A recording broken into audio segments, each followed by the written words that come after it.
কাইলাল মাউত কত যুবককে তোমরা যৌবন সহ শোয়ায় দিছো, হতে পারে তোমার লিস্টি তোমার সিরিয়ালটা আমাদের কাছে এখন আছে, তুমি সিরিয়ালে আসো, তোমাকেও শোয়ায় দিতে পারে। বিদায় আমার পরেও অনেক বক্তা আছে, এই জন্য শর্ট করতেছি, আসলে জীবনটা গোরা যেত, আল্লাহ করা দেখবে আর কিচ্ছু দেখবে।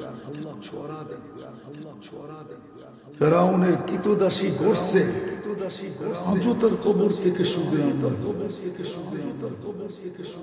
আমি তো দেখা বলতেছি, কিতাব পড়া এখনো ওই জায়গা রাখা, ডেলি হাজারো মানুষ এখনো যায়, ফেরাউনের কিতদাসীর কবর থেকে সুগ্রাণ বাজে, পুরা কবর খোলা।